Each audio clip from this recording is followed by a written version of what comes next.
Democracy has been defined in many ways. We would all agree that democracy includes government. Let's see if we can, each one of us, sharpen of democracy.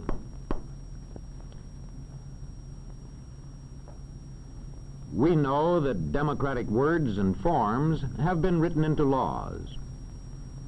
But it is the way people practice democracy that really counts. Let's ask this man about defining democracy. He studies communities and the way people live in them. He goes about his job scientifically, observing, recording, analyzing, and reporting. Well, I'll tell you one thing. Students of society have been reporting their observations and analyses for a good many centuries. And as yet, there is not one single definition of democracy that they would all accept.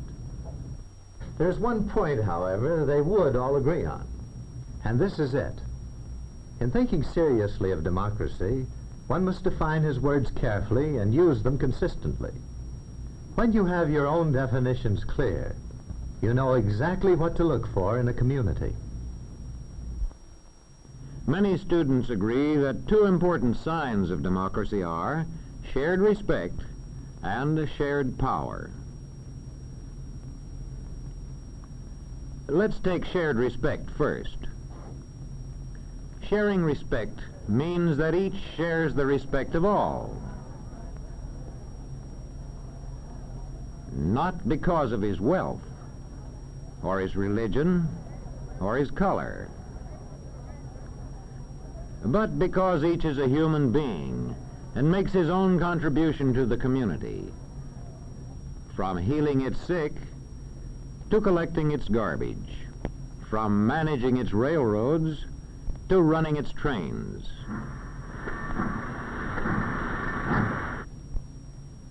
One sign of shared respect in a community is that everybody is given a fair chance to develop useful skills and the chance to put these skills to effective use. And there is shared respect if various groups in the community recognize each other's right to hold different faiths and opinions. And now let's see how we spot the second of the two signs of democracy, shared power. Most observers agree that there is true democracy in a community only if there is shared power. That is to say, only if many people have a share in making decisions that the community will support with force if necessary. More specifically, you can say that power is shared wherever regular popular elections are authorized and are actually held. There is shared power wherever people actually get out voluntarily and vote. And if they can vote without interference or pressure from anybody.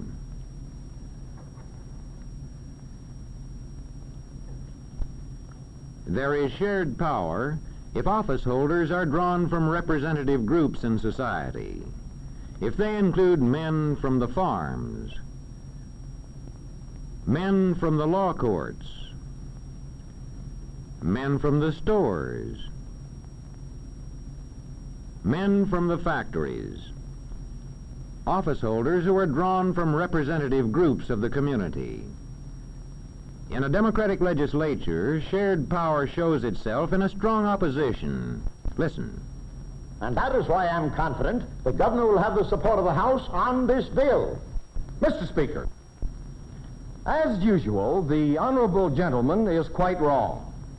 He and the governor he serves so dutifully can expect no support for their policy from this House.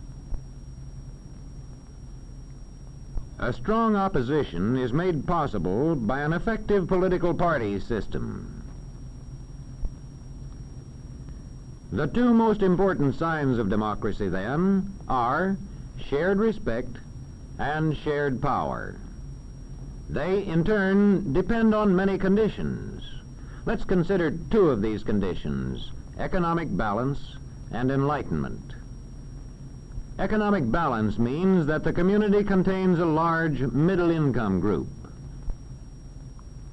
A relationship between economic balance and democracy has been noted and reported for centuries by students of society. Aristotle said that a government made up of middle-income people has the best chance to be democratic. That was 2,000 years ago in Greece. And well over a century ago in America, James Madison warned that extremes of riches and poverty set group against group.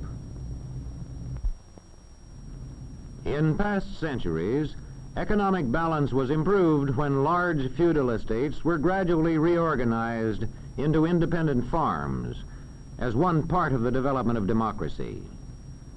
This creation of better economic balance aided the further growth of democracy.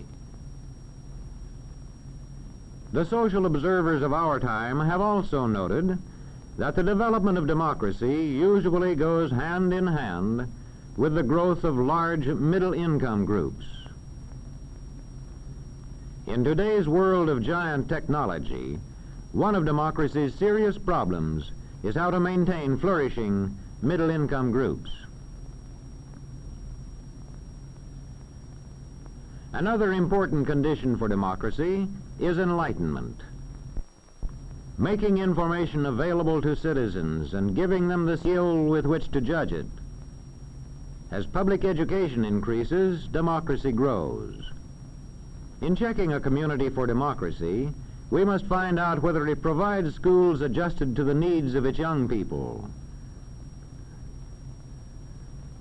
Just being able to get books and newspapers is no guarantee of democracy. The newspapers of a real democracy meet these tests: balanced presentation of news, disclosure of source, competence of the staff. In applying these tests to newspapers, we find out, first of all, if they report both. See if the news pages contain news only, and if opinion is kept for the editorial page.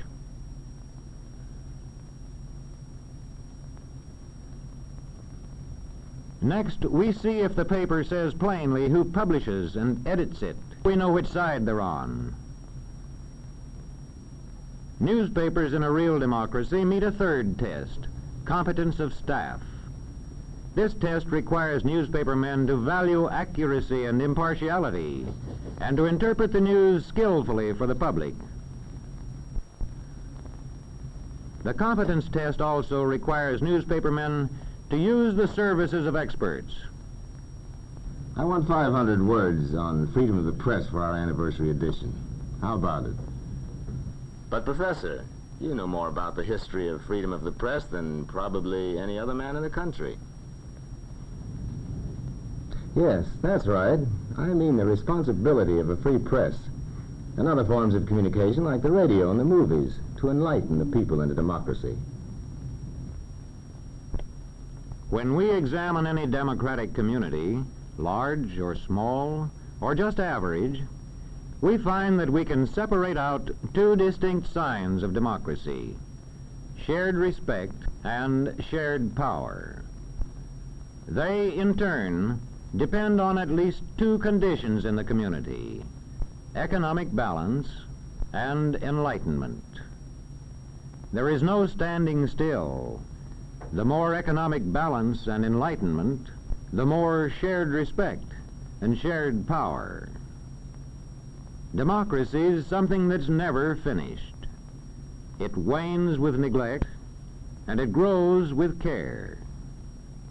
If a community works to balance its economy, and if it works to enlighten its citizens, such a community can achieve shared respect, and it can achieve shared power. By working hard at it, the citizens of any community can achieve democracy.